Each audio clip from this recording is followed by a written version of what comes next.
Nós vamos dar início ao nosso culto nessa noite, adorando ao Senhor, juntamente com a nossa orquestra. 63.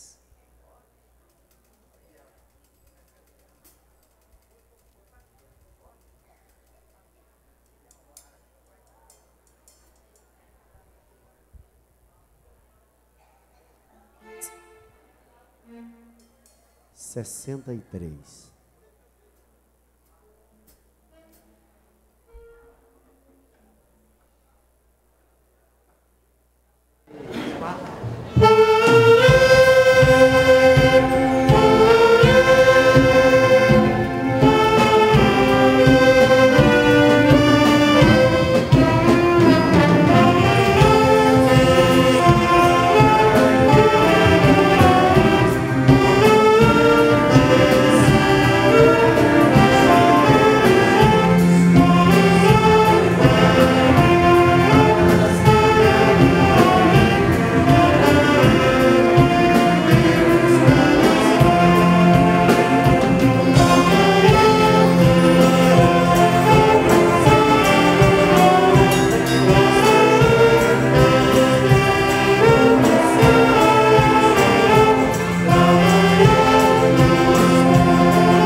satisfeito com Cristo.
Deus amou este mundo.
Epístola escrita aos Romanos.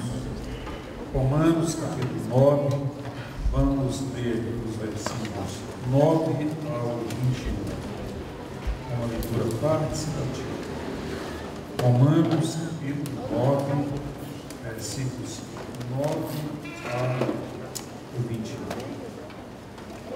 Graças a Deus. Nós vamos estar orando ao Senhor, como sempre fazemos em todo o pensamento. O amor seja não fingido, aborrecei o mal e apegai-vos ao bem. Romanos 9, 14, eu falei 9, desculpe, um erro. O versículo que é do 9 ao 21, mas o capítulo é 12. Só você me dar a página, você está então, capítulo 12, versículos 9 ao 21, diz assim: o amor seja não fingido, aborrecei o mal e apegai-vos ao bem. Amai-vos cordialmente uns aos outros com amor fraternal, preferindo sem honra uns aos outros. Não sejais vagarosos no cuidado, sede fervorosos no espírito, servindo ao Senhor.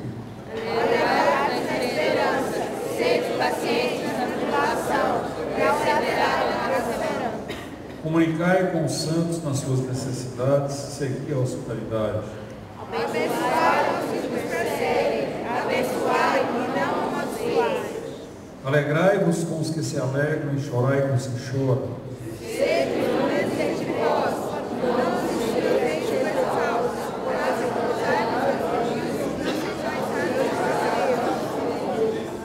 A ninguém torneis mal por mal, procurai as coisas honestas perante todos os homens. se for possível, quanto entre nós, tenham paz com todos os homens. Não vos vingueis a vós mesmos, amados, mas dai lugar à ira, porque está escrito: minha é a vingança, eu recompensarei, diz o Senhor. Portanto, se o teu inimigo tiver fome, dá-lhe de comer. Se tiver sede, dá-lhe de beber. Porque fazendo isso, amontoarás pratos de fogo sobre a sua cabeça. Não te deixes vencer do mal, mas vence o mal com o bem. Graças a Deus. Pode ser joelhos, vamos orar.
Graças a Deus. Glórias a Deus.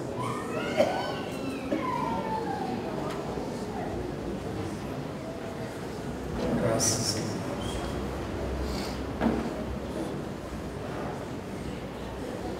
Glórias a Deus. Mas eu quero, neste momento, fazer uma apresentação rápida. Primeiramente, quero apresentar, irmãos, dentro do nosso campo, nós temos alguém, Campo da Branca, tem alguém, campos vizinhos ou até distantes, mas outro campo que não é o de Itapuranga. Temos alguém nessa noite, de outras denominações evangélicas, temos alguém, pessoas que ainda não são evangélicas. Se temos, eu quero pedir que o senhor olhe em pé, também não temos. É a nossa turma mesmo, né? Temos aí o culto de ensino para novos convertidos.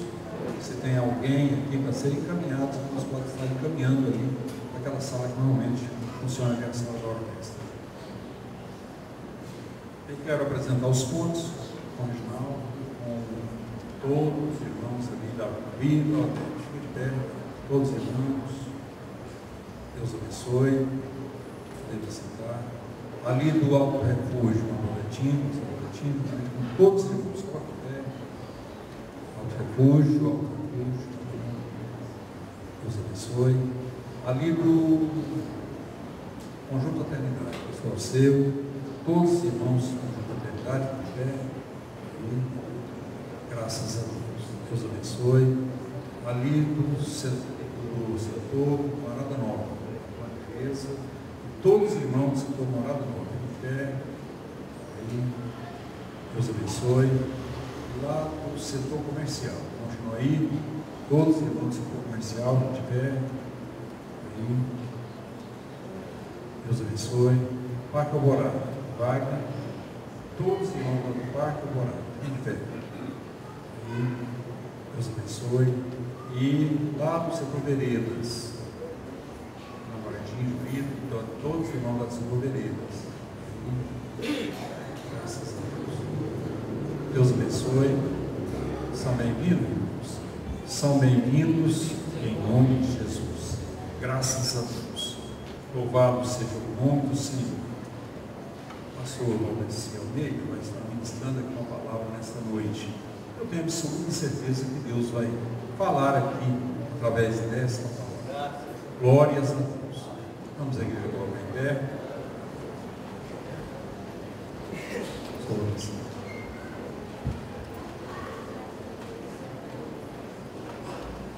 A todos com a paz do Senhor Jesus.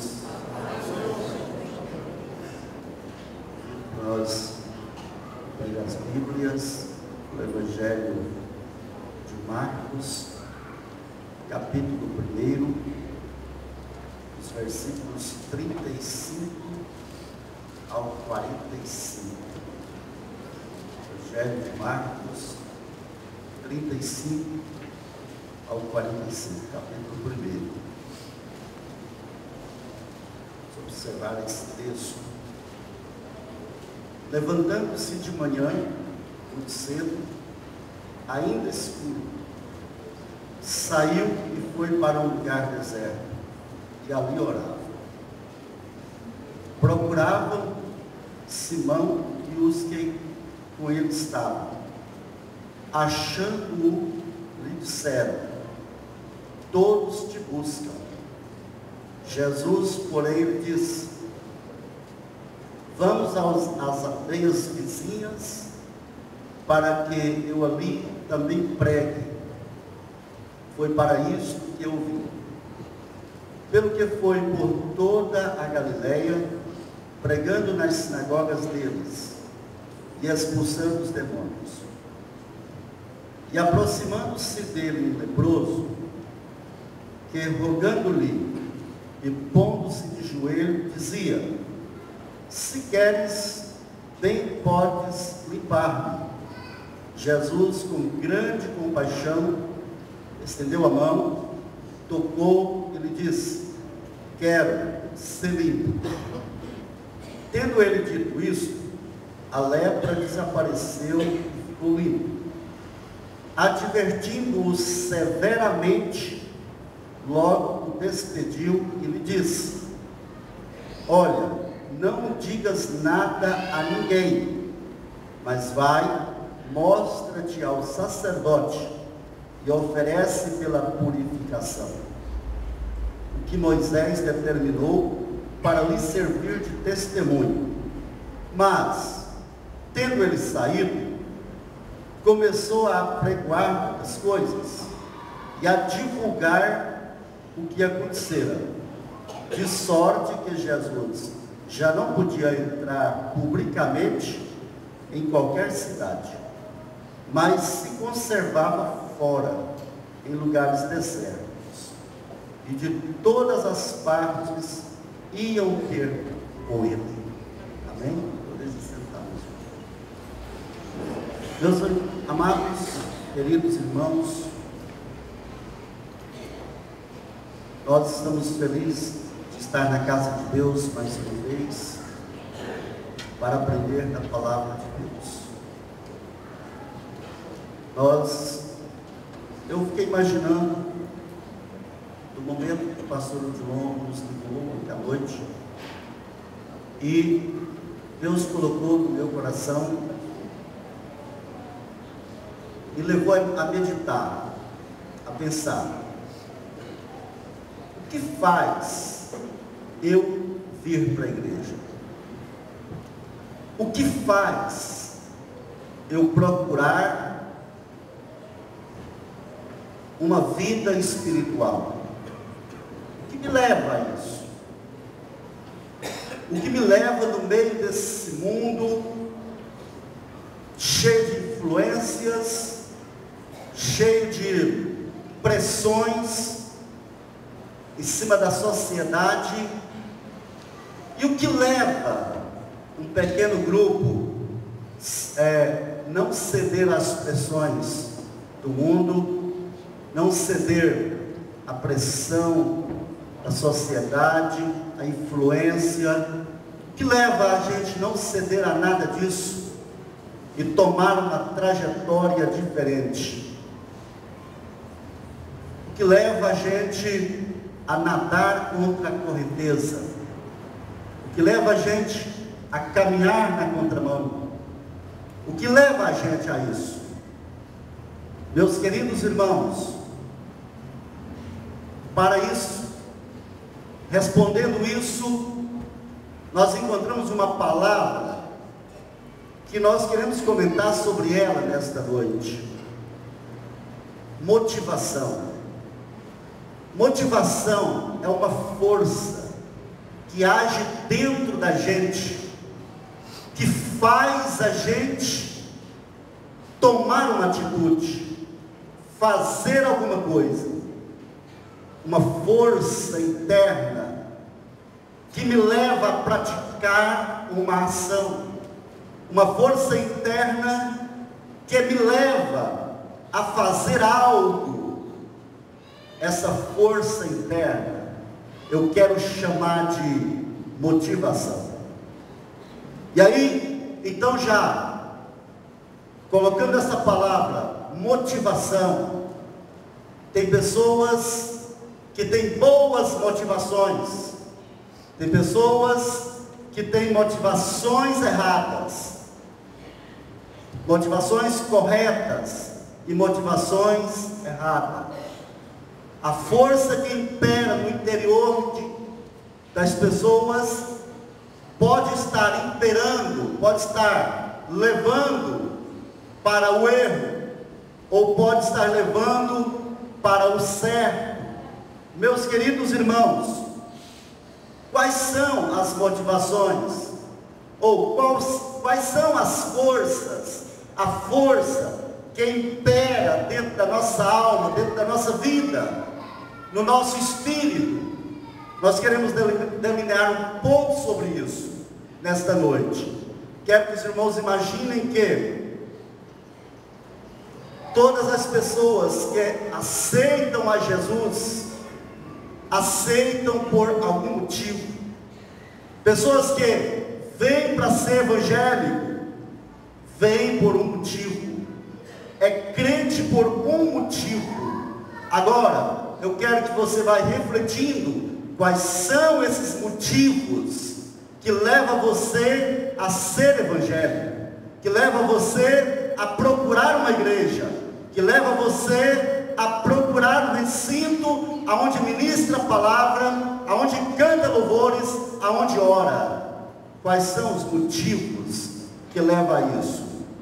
Olha aqui, é certo que tem muitas pessoas que têm motivos errados, que procuram igrejas por motivos errados. Por exemplo, eu posso citar pessoas que são motivadas pela fama, pessoas que são motivadas pelo status, pessoas que procuram igrejas, procuram agregar a um grupo de pessoas atrás de fama e atrás de status. Quero dizer aos irmãos que na sociedade em que vivemos, muito se fala, e é muito verdade, que o que a gente tem sobrepõe o que a gente é.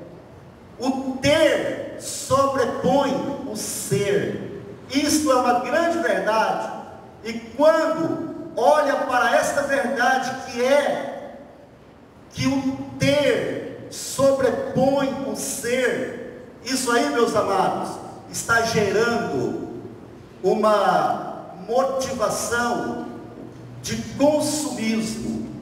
O homem, o ser humano, a sociedade está sendo gerada dentro de um consumismo tremendo, quando ele dá vazão a esta força que impera dentro, que se chama: o ter é maior do que o ser. Quando ter as coisas é mais importante do que ser, aí esse grupo toma o lado, ou toma a direção do consumismo. E quem está alimentando essa motivação, alimentando isso, querendo na igreja observar isso, está com motivações erradas.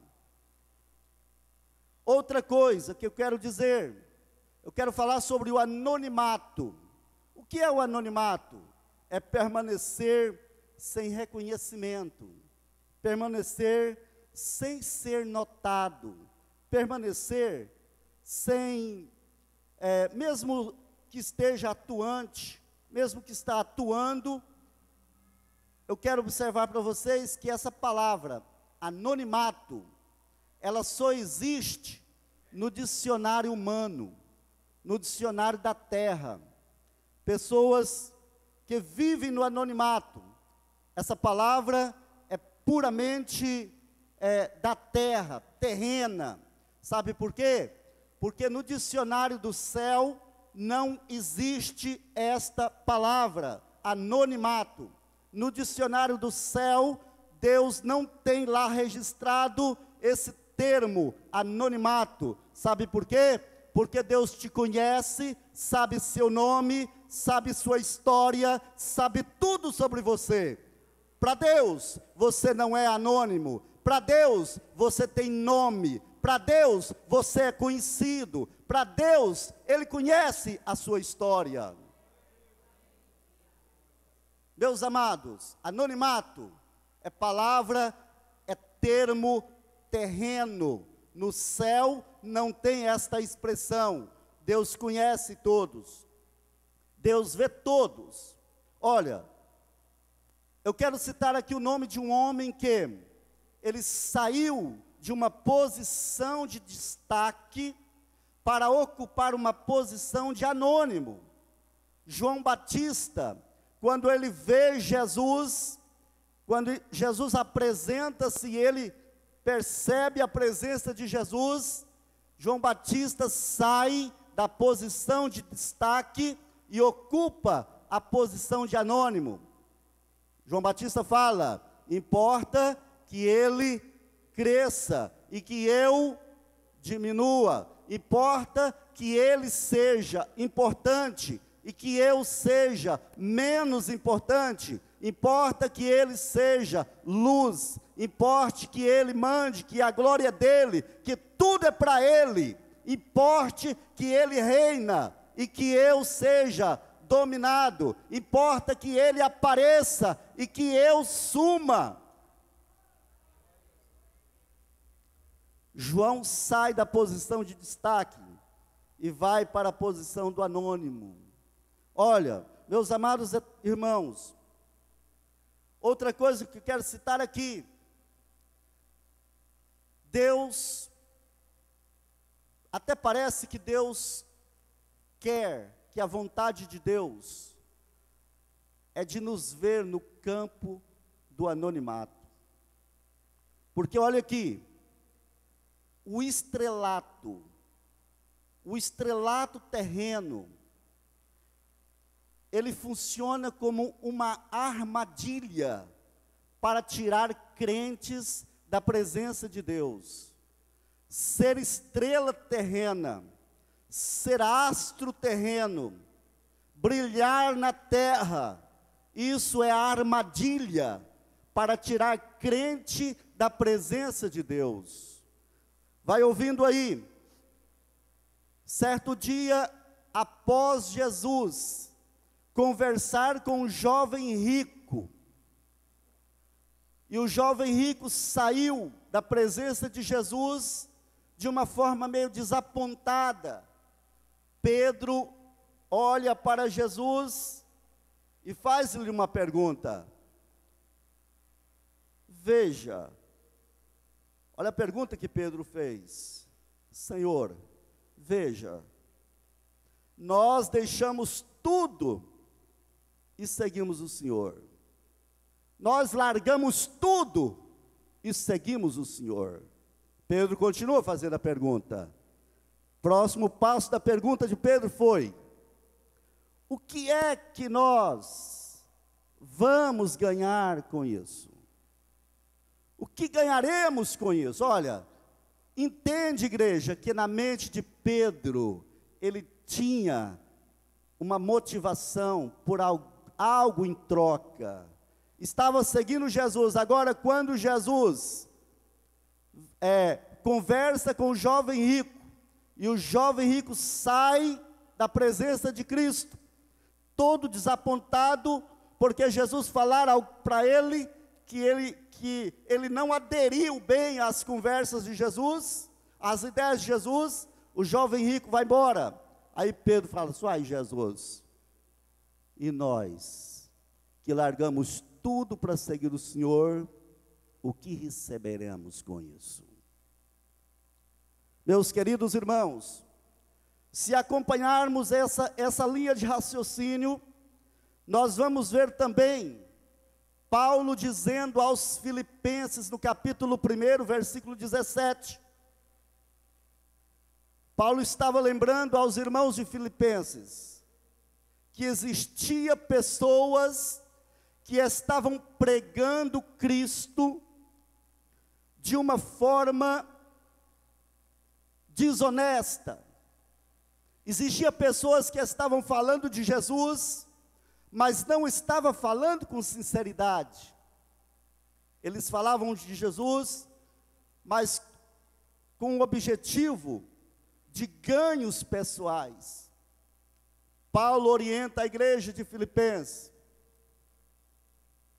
adverte a igreja de Filipenses: esses que anunciam Cristo sem sinceridade, buscando ganhar alguma coisa, eles estão achando que eu vou importar com isso. Eles estão achando que vai provocar sofrimento em mim. Eles estão enganados. Eu vou permanecer do mesmo jeito, firme. Paulo dizendo: eu vou permanecer firme. O anúncio que eles fazem sem sinceridade não vai me abalar. Paulo então visualiza a questão do nome de Cristo ser anunciado. Estritamente o anúncio do nome de Jesus Cristo. Paulo olha exatamente para esse detalhe. Importa que o nome de Jesus seja anunciado? Com motivos corretos ou com motivos errados? Paulo não visualizou a situação do homem, mas visualizou a propagação do nome de Jesus Cristo. Meus queridos irmãos, o que eu quero colocar para os irmãos é que existem motivos. Eu citei 2 exemplos aqui. Citei o caso de Paulo, orientando aos irmãos de Filipenses, quanto aos pregadores que pregavam Cristo, visando interesses próprios, interesse pessoal. Citei também o caso de Pedro perguntar a Jesus: nós que largamos tudo para te seguir, o que é que vamos ganhar em troca? Isso demonstra, meus irmãos, que cada um, que a maioria que congrega ou que vem para a igreja, tem um motivo. Tem um motivo. Tem uma causa, tem uma razão. Para uns a razão é uma, para outros é outra. A motivação, ela é individual. Cada um tem um motivo. E nesse particular, quando cada um tem um motivo, o motivo seu não é o meu. O que te motiva, às vezes não é o que me motiva. O que te faz vir aqui, o que te faz tomar decisões, às vezes não é o que me faz tomar decisão. As motivações variam de pessoa para pessoa.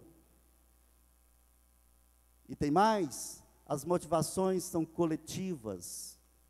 O que motiva esse grupo estar aqui nesta noite, não é a força que motiva o povo que está lá nas baladas. O que te motiva nesta noite é bem diferente do que motiva o homem que está no mundo. Então, a motivação é coletiva. Cada grupo tem uma força interna para fazer alguma coisa. Tem mais. As motivações, algumas nascem com o homem, são inatas. Deixa eu citar um exemplo. A vontade de comer, trabalhar para comer, para se alimentar, para vestir, para sustentar a nossa vida. É uma motivação que nasce com a gente. Quando nascemos, já temos a vontade de alimentar. A primeira coisa que a criança busca é o peito da mãe. Nasce com ele, vontade de alimentar. Tem outras motivações que aparecem ao longo da vida. Depende da cultura, depende da influência, depende do local, da onde vive. Depende do que ouve, depende do que lê, depende do que está vendo. São motivações que vai agregando a nossa vida com o passar do tempo. Algumas são permanentes, outras não são permanentes, elas se modificam ao longo do tempo. Hoje, a motivação é uma, amanhã é outra. Vai mudando as motivações ao longo do tempo.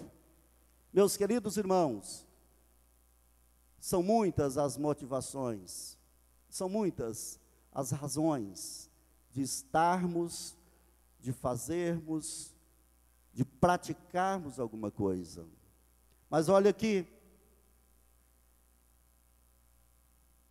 se a gente observar, meus queridos, a vida de Salomão, e lembrar que Salomão viveu cercado de riqueza, Salomão viveu cercado de luxo, Salomão viveu cercado de glória. Salomão tinha tudo que ele queria. Mas um certo dia, Salomão olha para tudo que cerca-o, para tudo que ele vê, para tudo que está ao seu alcance, para tudo que havia motivado ele até aquele momento, para tudo que era resultado das suas buscas, do seu empenho, Salomão olha para tudo e fala: tudo isso é ilusão, tudo isso é vaidade, tudo isso é correr atrás do vento, tudo isso é em vão. Meus amados irmãos, aí quando analisamos essa palavra que Salomão fala, vaidade, nós buscamos no dicionário que vaidade, além de significar o que é vão, além de significar aparência ilusória, vaidade também significa valorização que se atribui a gente mesmo. O valor que a gente dá à nossa própria aparência. Valorização que se atribui à própria aparência. E aí tem pessoas que cultivam essa motivação, tem esse desejo, tem essa vontade, e busca isso, valorizar a aparência, investe na aparência, ele quer ser reconhecido, ele quer que as pessoas olhem para ele, e aplaude ele quer que as pessoas olhem para ele, e encha ele de elogios, ele quer ser valorizado, ele quer que a aparência dele seja notável aonde ele entra, ele quer viver nos holofotes, no campo iluminado, aonde todo mundo olha, vê somente ele. Meus queridos irmãos, tem pessoas, acredito que aqui não, mas como é uma instrução, como é um ensino, precisa falar isso. Olha, existe pessoas que traz dentro de si essa motivação, é motivado pela vaidade, é motivado pela valorização da aparência, ele cultiva isso o tempo todo, e sabe que Jesus não quer que as pessoas sejam motivadas desta forma. Esta é uma motivação errada, uma motivação falsa. Quem tem esse desejo, biblicamente falando, nós observamos aqui, o sábio Salomão falou: olha, tudo isso é vaidade, tudo isso é em vão, é correr atrás do vento. Não faça isso, não cultive essa maneira de motivação. Outra coisa, nós observamos em Marcos capítulo 10, versículos 42 ao 45, uma certa vez Jesus até olhou para aqueles que estavam perto de si, e aí ele começou a dizer: olha, como vocês sabem, os governadores dos povos pagãos têm autoridade sobre eles, e mandam neles. Foi palavra de Jesus, ó. Os governadores dos povos pagãos têm autoridade sobre eles, e manda neles. Aí Jesus prossegue dizendo assim: mas entre vocês não pode ser assim. Aí Jesus começa a dizer então do jeito que tem que ser. Entre vocês tem que ser assim. Escute. Pelo contrário, quem quiser ser importante, sirva os outros.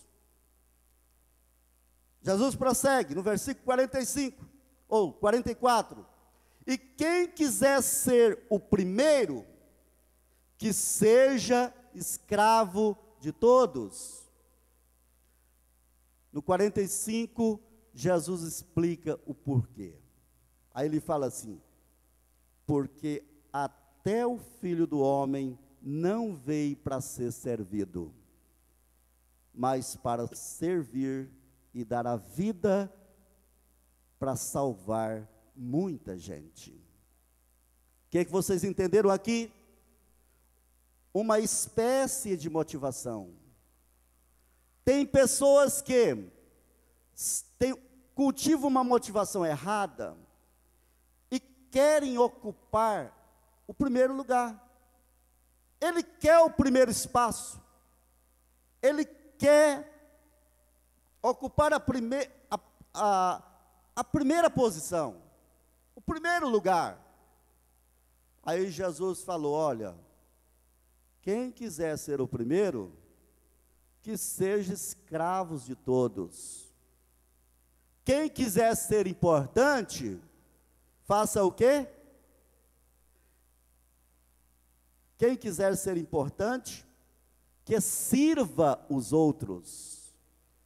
Jesus está dando uma aula aqui, que a vossa motivação não seja o querer ocupar o primeiro lugar, que a vossa motivação seja servir uns aos outros. Que dentro de vocês haja esse sentimento de servir uns aos outros. Foi isso que Jesus quis passar. Que a nossa motivação seja sempre servir uns aos outros. A força que há dentro de nós, que tende para a gente servir a Deus, deve ser cultivada. O homem espiritual dentro de nós tem que ser alimentado com esta porção. Alimente o teu homem espiritual com esta porção. Esta porção é forte, ela é maravilhosa, ela é tremenda. Qual é essa porção? Servir uns aos outros. Foi Jesus que instruiu isso, baseado no exemplo que ele dá, porque até o Filho do Homem veio para servir, e não para ser servido. Meus queridos, mas tem mais uma coisa que quero ressaltar aqui. Em Provérbios capítulo 6, do versículo 16 ao 19, tem uma relação, tem uma lista de coisas que Deus detesta, uma lista de coisas que Deus não tolera, e que essas coisas, se você for analisar, elas estão alojadas, todas elas, no coração do homem motivado pela soberba. A soberba motiva tanta gente, tem tanta gente sendo motivada pela soberba. Quando você abrir a Bíblia para ver esses textos, esses versículos que eu acabei de citar, versículo 16 até o 19, você vai até se aterrorizar de saber que na mente do homem soberbo tem isso. Quer acompanhar? Olha para você ver o que o coração do homem soberbo é capaz de pensar. Olha o limite do coração do homem soberbo. Olha as motivações de quem age com soberba. O primeiro item diz assim: Deus não pode tolerar o olhar orgulhoso. Segundo item, Deus não pode tolerar a língua mentirosa. Terceiro, Deus não pode tolerar mãos que matam gente inocente. Deus não pode tolerar mente que faz planos perversos. Deus não pode tolerar pés que se apressam para fazer o mal. Deus não pode tolerar, Deus não tolera testemunha falsa que diz mentiras. Deus não tolera pessoas que provocam brigas entre os amigos. Esta lista, se você analisar com carinho, elas estão dentro do coração do homem soberbo. As motivações que motivam o homem soberbo são essas. E acabamos de ler, Deus detesta, Deus rejeita, Deus não aceita esse tipo de motivação. Aí então, qual seria a motivação que Deus aceita? Quando a gente olha para João capítulo 13, e o versículo de número 35, você vai encontrar ali: se tiverem amor uns pelos outros, todos saberão que vocês são os meus discípulos. Entendeu aí? Jesus dizendo: olha, se a vossa motivação for o amor uns para com os outros, todos vão olhar na cara de vocês, todos vão olhar em vocês e vão dizer: são meus discípulos. Porque quando qualquer pessoa, em qualquer momento da história, que olha para Jesus, vê em Jesus amor, vê em Jesus misericórdia, vê em Jesus perdão, vê em Jesus compaixão. Qualquer pessoa, em qualquer momento da história, que olha para Jesus, vê em Jesus essas características. Jesus se torna o exemplo. Aí ele fala assim: que vocês sejam motivados com o meu exemplo, que haja dentro de vocês uma força de motivação, que leve vocês a pensar no meu exemplo, que leve vocês a amar uns aos outros, para que todos que olharem para vocês digam: eles são os discípulos de Jesus. Quer dizer, são os aprendizes de Jesus, estão aprendendo com Jesus, parece com Ele, ama igual a Ele, tem misericórdia igual Ele tem, quer dizer, parecidos com Cristo.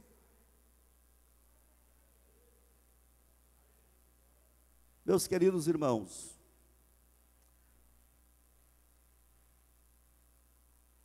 sabe aquele momento que as pessoas começam a dizer umas das outras assim: ele é bom. Aí o outro grupo começa a dizer assim: ele é ruim. Ele é bom, ele é mau. Ele é bom, ele é mau. Não tem isso.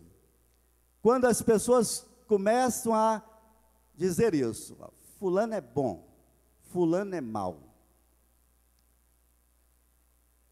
Você já observou que para que as pessoas comecem a dizer isso, para que as pessoas comecem a conceituar se é bom, se é mau, se é bom, se é ruim, a pessoa precisa de sair do campo do anonimato e ir para o centro das atenções.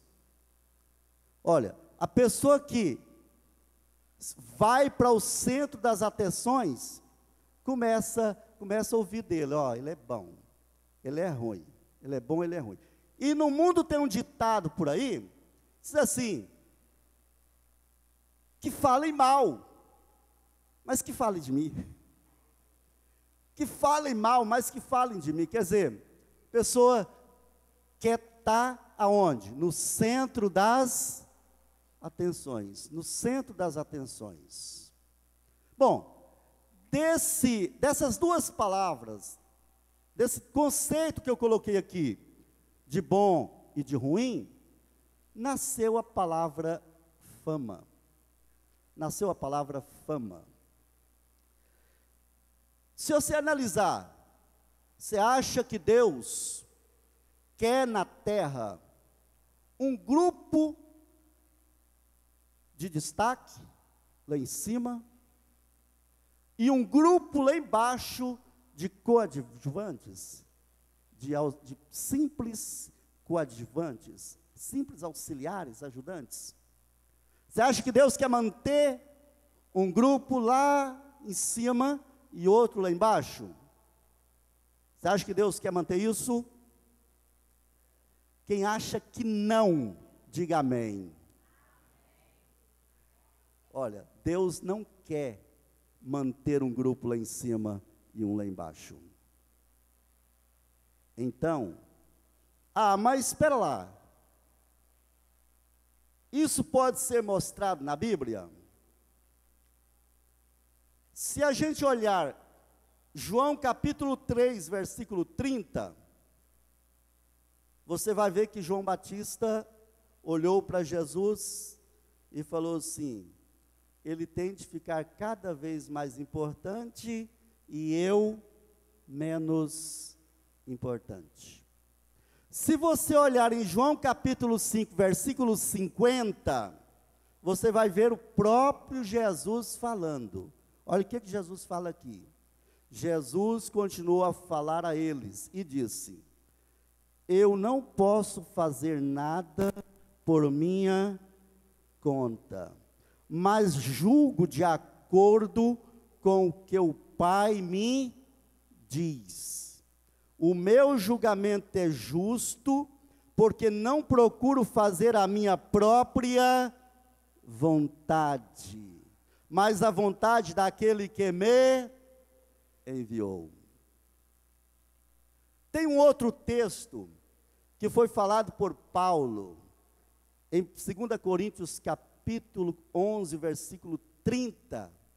O Paulo fala assim: se existe motivo para eu me gabar, então vou me gabar das coisas que mostram a minha fraqueza.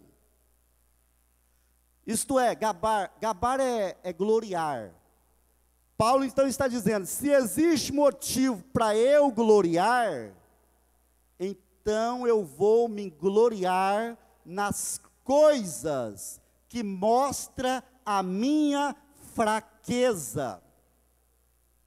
Aí Paulo começa a contar: olha, gente, sabe que jeito que eu saí lá de Damasco? O homem que vocês veem aqui agora, sabe que jeito que ele saiu lá de Damasco? Quando o rei de Damasco queria acabar com a vida dele, naquele dia da conversão, sabe que jeito que eu saí de lá? Eu saí num cesto. Os irmãos de Damasco me pôs num cesto e me desceu pelo muro, e eu escapei. Se eu tenho que me gloriar, eu vou me gloriar nas coisas que mostra a minha fraqueza, que mostra que eu não sou ninguém, que mostra que eu não sou nada, que eu sou apenas pó. Diante dessas três aplicações, você ainda acha que Deus quer gente famosa? Você ainda acha que Deus quer se envolver com fama? Você ainda acha que Deus quer se envolver com estrelas? Não. Quem está buscando motivações que eleva, que coloca lá em cima, está buscando motivações erradas. Jesus nos ensina nesta noite que Ele não quer essas motivações no meio do seu povo. Ele quer pessoas que se gloriem na fraqueza. Se gloriar, diga: Jesus, eu estou me gloriando naquilo que eu não posso, não dou conta, não sou nada, sou fraco. Olha,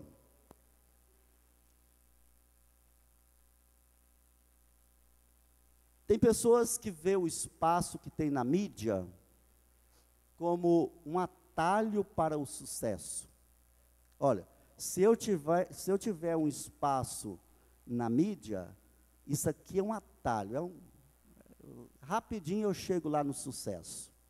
Basta me dar um espaço. Se me der um espaço no programa de rádio, se me der um espaço para pregar, para ensinar, se me der um espaço para ministrar, se me der um espaço na mídia, dentro de pouco tempo, eu chego no sucesso. Tem gente que tem essa motivação, pensa isso, acha isso. Você acha que isso é uma motivação certa? Você acha que isso é correto? Você já viu contar sobre o Narciso? O Narciso é um jovem, um rapaz grego. Ele apaixonou, pastor Odilon, por ele mesmo. Apaixonou por ele mesmo. Conta-se que o Narciso morreu olhando a sua imagem refletida na água. E como ele era apaixonado por ele, ele morreu afogado. A sua imagem estava sendo refletida na água, e aí ele tinha uma paixão tremenda por ele, aí ele tentou abraçar a sua imagem, morreu afogado.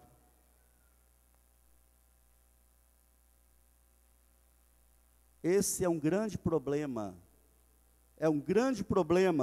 daquele que acha que o espaço na mídia é um caminho rápido para o sucesso.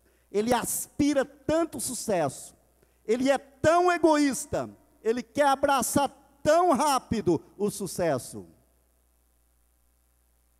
A história do Narciso serve de exemplo.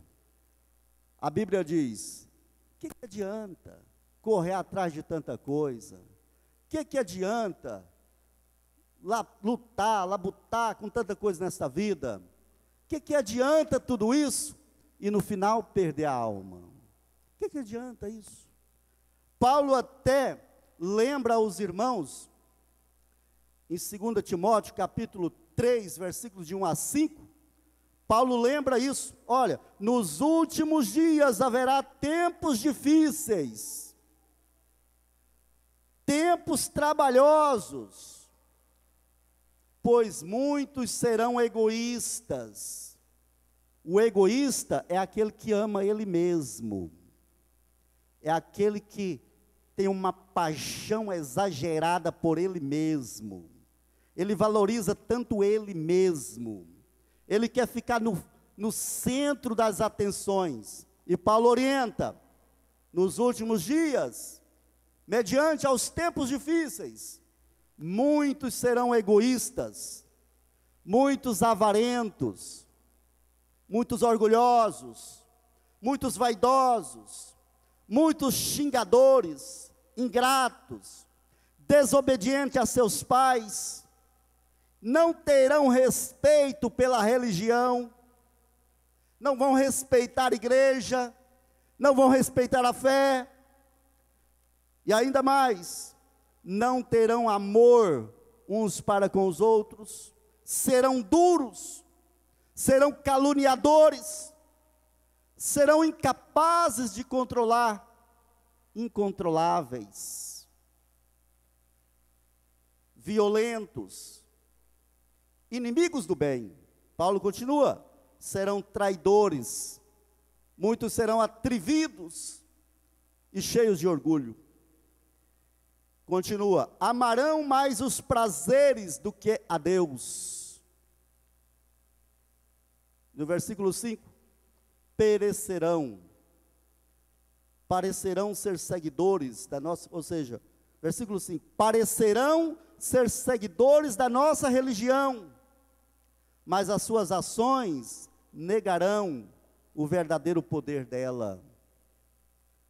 Aí, finalizando o texto, Paulo fala assim: fique longe dessa gente, fique longe dessa gente. Quer dizer, busque outra motivação, busque aquela motivação que leva você para a presença de Deus.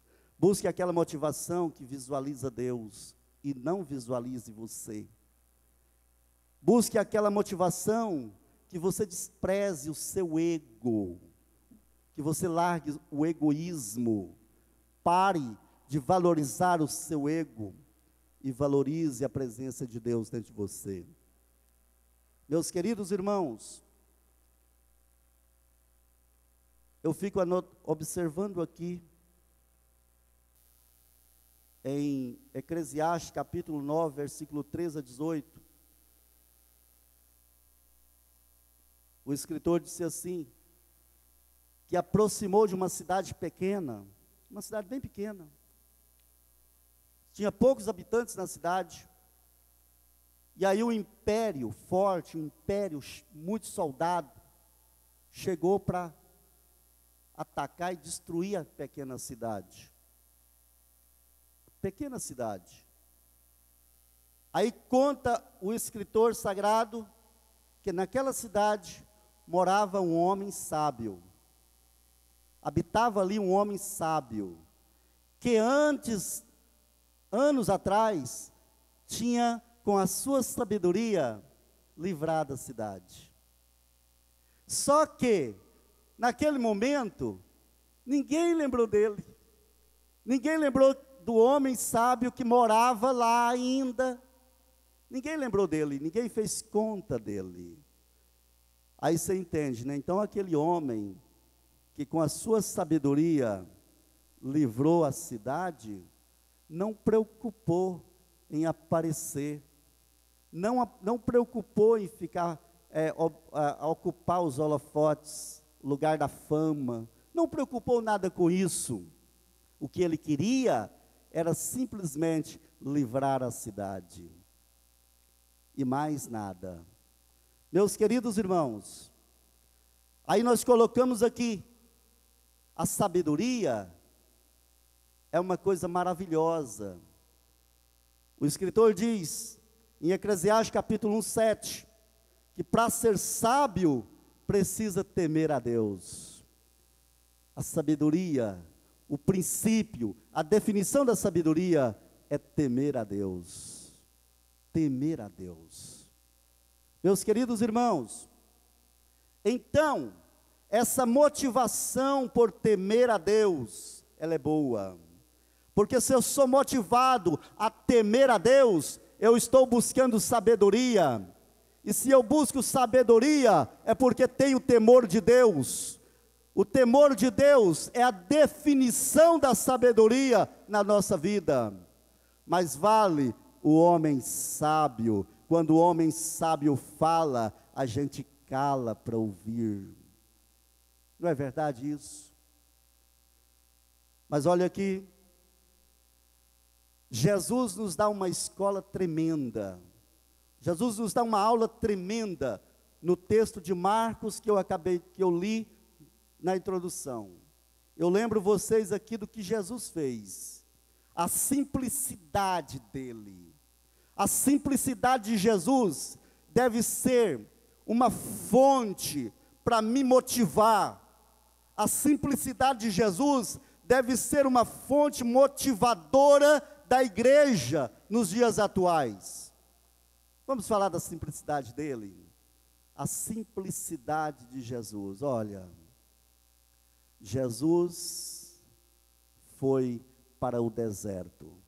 Quando todo mundo procurava por ele tinha acabado, pastor Josué, de curar a sogra de Pedro. Tinha curado a sogra de Pedro, tinha realizado mais um monte de milagres. Aí Jesus vai de manhã, ainda escuro. Talvez Jesus pense, né? Antes que aqueles que querem me colocar no degrau da fama apareça por aqui, eu vou escondido lá para o deserto. Vou ficar sozinho lá. Porque eu não quero ser influenciado por essa onda de fama e de glória. Aí Jesus vai para o deserto, orar sozinho. Foi Jesus que mandou a gente orar, quando a gente for orar, entrar no nosso quarto e orar em secreto. Jesus pensava nisso. Jesus pensava nisso aqui. Simão chega e procura Jesus. Jesus, onde o senhor estava? Está todo mundo aqui, te procurando. Todo mundo procurando o senhor. Aí Jesus vai para um outro lugar. No outro lugar, Jesus cura um homem leproso. Aí, depois de curar o homem leproso, Jesus fala para ele: olha, não conte para ninguém. Não conte para ninguém. Faz o que você tem que fazer. Vai lá no sacerdote, dá a oferta que Moisés ensinou e pronto, fecha a boca, não conta mais para ninguém. E o que o homem fez? Saiu contando para todo mundo, propagando para todo mundo. Isso impedia Jesus de entrar abertamente nas cidades. Olha, deixa eu contar mais para vocês. Até Satanás quis tirar Jesus da direção. Lá no deserto, a tentação foi oferecer para Jesus o quê? Os reinos do mundo. Fica famoso Jesus. Lembra daquele texto na Bíblia que até os demônios falavam assim: esse aí é o Filho de Deus. Quando os demônios falavam isso, eles queriam influenciar aquela gente a nomear Jesus como rei terreno. É o Filho de Deus, nomeia ele como rei terreno. Jesus escapuliu disso. Jesus venceu isso, porque a sua missão não era essa. A missão de Jesus era morrer no Calvário para nos dar a vida eterna, para nos motivar. Meus queridos irmãos, Jesus manteve um equilíbrio em todos os momentos. Em todos os momentos eu vejo em Jesus um homem equilibrado, um homem que equilibra as situações. E ele me passa nesta noite esta motivação. Eu preciso ser motivado. Eu preciso ser motivado pelo exemplo de simplicidade de Jesus. Nós precisamos ser motivados com a simplicidade desse mestre, desse professor, Jesus de Nazaré. Eu preciso ser motivado com isso. Isso precisa ser trabalhado no meu interior. Equilíbrio. Nós estamos vivendo num mundo que somos pressionados a todo momento a ser os melhores. Aprendi tanto ao preparar essa lição, que às vezes a gente fica pensando, mas isso no mundo, no reino do mundo, no reino terreno. Aí você pensa, você tem que ser o melhor. Não importa, você sendo o melhor, ser bom, não adianta, você tem que ser o melhor. Senão você não passa no vestibular, senão você não faz mais isso, não alcança mais aquilo, não faz mais aquilo. Você tem que ser o melhor. Aí, vai colocando na cabeça da gente que a gente tem que ser o melhor. Não, você tem que ser o melhor. Você tem que ser o melhor para ensinar, você tem que ser o melhor para pregar, você tem que ser o melhor para cantar, você tem que ser o melhor para orar, você tem que ser o melhor em tudo.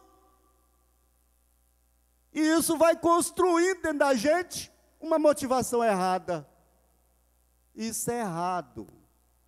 Nós precisamos ter equilíbrio, ser pessoas equilibradas. Sabe o que é isso? Essa impressão, essa preocupação em ser melhor. Isso, meus irmãos, é fardo terreno. É fardo terreno. E sabe qual é a motivação correta para isso? Foi o que Jesus falou. Os deveres que eu exijo de vocês são fáceis. A carga que eu ponho sobre vocês é leve. Então, irmãos, para que ficar pensando, preocupado? Para que você ficar preocupado em ser o melhor? Para que você ficar lutando para ser o melhor? Aqui não é lugar de competições. Para que você ficar buscando isso? Isso é fardo terreno. A motivação que eu tenho nesta noite de Jesus, que eu devo ser eu mesmo. Não preocupar em ser melhor do que ninguém. Eu preciso ser eu mesmo. Preciso ser eu mesmo. Simplesmente eu mesmo. Não pensar em ser melhor do que ninguém. Manter esse equilíbrio. Glória a Jesus. Que Deus abençoe vocês. O jugo do Senhor Jesus é leve, é maneiro. Então esse fardo pesado é fardo mundano. Paga isso, né? Deixa isso para lá. Para que esse espírito, né? Para que esse espírito de querer se apresentar, ser o melhor e tal. Para que isso? Deus abençoe, pastor Odilon.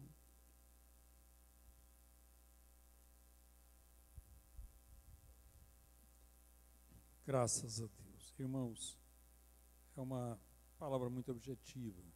O que nos motiva? E claro que isso gera na sua mente um desejo de estudar um pouco sobre isso. Você pode ler, por exemplo, Salmo de número 131 e o versículo 1. Você pode ler Romanos capítulo 12 e o versículo 16. Vai te ajudar um pouco sobre a complementar. Eu não vou comentar isso. Vou simplesmente te dar aqui uma sugestão que você faça isso. Vai te ajudar você ter uma motivação mais correta com relação a servir a Deus, né? Graças a Deus. Louvado seja o nome do Senhor. Tem outros textos também, mas nesse texto que o pastor Valdeci leu, Marcos capítulo 1, eu não posso deixar de fazer uma colocação aqui com os irmãos. Com relação a Jesus, depois de curar o leproso, o que Jesus fez? Ele manda o recém-curado, aquele que fora curado, ele fala para ele o seguinte, quer ver? Jesus, movido de grande paixão, os estendeu a mão, tocou-lhe, disse que esse livro. Dito isso, logo a lepra desapareceu. E advertindo severamente, logo o despediu e disse-lhe, olha, não digas nada a ninguém. Irmão, não precisa pregar sobre isso. Todo mundo hoje está fazendo isso, não está? Faz um trabalho e fala assim, não conta para ninguém não. Isso é na televisão, para todo lado a gente vê esses exemplos, não vê? Os televangelistas, os curadores que tem por aí, esses pregadores que tem por aí. Vocês veem um pregador chegar assim, ele vai contar, fala, irmão, eu não vou nem contar de onde eu vim, não vou testemunhar muita coisa aqui. Você quase não vê, você sempre vê gente fazendo isso, não é verdade? Eu queria que você analisasse, refletisse um pouquinho sobre isso. Quantos jornais você está vendo por aí? Aí você pode observar o quantos grandes, esses chamados grandes homens de Deus têm sido discretos hoje. Uma descrição total, não é, irmãs? Esse povo não quer aparecer, não é verdade, irmãos? Quer aparecer não. Está escondendo, irmão Alessi, está escondendo. Do jeitinho que Jesus mandou, é o tipo de evangelho que está sendo pregado hoje. Do jeitinho que Jesus falou. De vez em quando você vê um lá falando assim, aonde você foi curado? É na igreja fulano de tal. Você vai lá na igreja, está a foto dele lá de fora. É exatamente o contrário. A Bíblia é exatamente o contrário do que tem muita gente pregando hoje. Queria só que você analisasse isso aí. A palavra já falou, já ensinou, mas eu guardei esse texto, pastor Valdeci, para mim, para os irmãos para refletir um pouquinho mais. Aí você vai entendendo o que é de Deus. Qual é a obra de Deus? Quem está verdadeiramente pregando o Evangelho? São pessoas que, como João Batista, chama Jesus, olha para o povo e fala assim: importa que ele cresça e que eu diminua. Porque hoje a coisa está esquisita. Irmãos, Deus abençoe. E eu quero, nesta noite, pedir para ser levantada aqui a oferta, enquanto nós vamos dar os avisos. E eu quero, a oferta de hoje, nós vamos dar ela para a viúva do irmão Eli. Hoje a mãe dele, né, a sogra dela, me pediu para que tirasse essa oferta de hoje, para que ela pagasse o imposto da casa. Eu quero contar direitinho, com certeza vai motivar alguém. Aí eu até perguntei a ela, quanto é o imposto? Ela falou, está atrasado 3 anos, o imposto da casa. E eles estão passando muita dificuldade financeira. Quer dizer, tem outros, tantos motivos, tantas necessidades, mas esse é um deles. Eu gosto muito de ver as coisas legal, tudo arrumadinho. Então, quem deve imposto tem que pagar imposto. Quem deve outra coisa tem que acertar. Então, ajude essa irmã a saldar essa dívida. Pare, coopere. Aí, quando a salva passar, e você pensa que você está ajudando alguém que realmente necessita. Quem sabe não pode tirar uma oferta aqui hoje que dá para ela pagar o imposto atrasado da casa. Não deve ser tão caro. Eu acredito que dá para fazer isso. E ela vai ficar toda feliz aí com a casa arrumadinha, sem nenhuma pendência com relação ao imposto. Então, amanhã, irmãos, é quarta-feira, culto de oração aqui no templo. Quinta-feira, por uma razão aqui da faculdade, eu quero pedir que os ensaios da quinta-feira sejam suspensos. Quinta-feira, normalmente, nós temos ensaios. Nessa, de uma forma excepcional, eles estarão recebendo uma visita do MEC, e que vai estar aqui fazendo uma avaliação, e às vezes, muito barulho aqui pode prejudicar a avaliação. E aí pode sacrificar um curso que está vindo para cá, um novo curso que está vindo. Então, valendo, dentro desta realidade, eu quero pedir aos irmãos que quinta-feira eu quero ser bem claro, quero esclarecer as coisas direitinho. Então, quinta-feira eu quero suspender os ensaios de quinta-feira. Eu já pedi o Edmilson para não ter o ensaio da orquestra. E às vezes o pessoal da orquestra fica preocupado, meu Deus, será que vai prejudicar a orquestra? Não, eu quero falar para vocês que eu fiz uma agenda para vocês. No dia 5, vocês vão tocar numa ceia geral, lá em Rubiataba. A turma da orquestra. E eu quero incentivar, vai mesmo, meu filho. Vai lá e toca bonito, para a honra e glória do nome do Senhor. Eu vejo vocês tocarem aqui, e não vejo vocês estar aí fazendo muito barulho, muita coisa, tentando... Não, eu não vejo isso. Vocês estão no caminho certo. Mas uma viagem, uma participação numa outra igreja, uma ajuda a outros aí, vai fazer bem para vocês também. Pastor Josué, aí eu tenho que trocar, porque na realidade, departamento infantil, o dia deles é depois do trabalho das irmãs. E assim sendo, se eu estava suspendendo os ensaios, que seria o normal, eu tenho que fazer um pedido, um trabalho aí junto com o departamento infantil para a gente organizar isso aí. Então, depois eu quero até conversar com as irmãs do departamento infantil com relação a isso. Qual é a... Está colocado aí na planilha?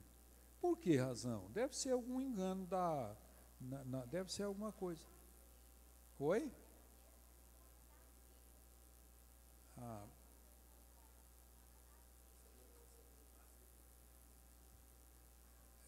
Mas antigamente a gente colocava depois, Dani, que era depois da semana da CIB. Aí houve uma alteração, certo? Então eu estava até desinformado com relação a essa alteração, porque no ano passado era depois, na semana seguinte, que sequenciava a semana da CIB. Então eu tenho que depois estar organizando eu com os irmãos. Mas sexta-feira os grupos familiares, no sábado nós teremos a aula dos professores, a Escola Bíblica Dominical, domingo de manhã, a Escola Bíblica Dominical, e domingo à noite, o culto na direção das irmãs, trabalho da CIB. Então, isso no domingo à noite. Todos os dias, a partir das 5 horas, a oração, das 8 às 9, a oração na direção das irmãs, e das 3 às 4, a oração missionária.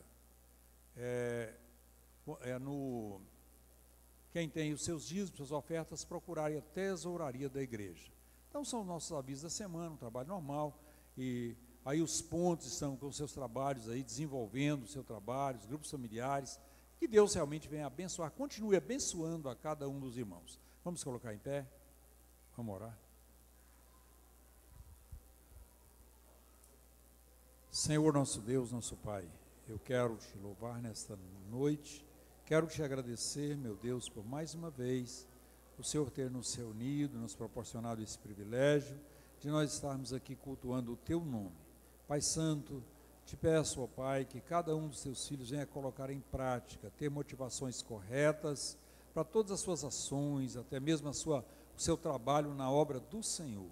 Pai, eu te peço em nome de Jesus, que o Senhor abençoe nessa semana o trabalho da igreja, todos os cultos, as orações, tudo, meu Deus, na vida dos teus filhos, no aspecto, na vida secular de cada um, na vida profissional, na família. Senhor, aquele que está fazendo um tratamento, que o Senhor abençoe de uma forma toda especial. Meu Deus, eu te peço em nome de Jesus, leve os teus filhos em paz para os seus lares, guardando debaixo das suas potentes e poderosas mãos. Te pedimos em nome de Jesus. Que a graça de nosso Senhor e Salvador Jesus Cristo, que o amor de Deus nosso Pai e que a comunhão do Espírito Santo seja com toda a igreja, com todo o povo de Deus, não só hoje, mas para todos sempre. Amém. Deus abençoe. Está terminado em nome de Jesus.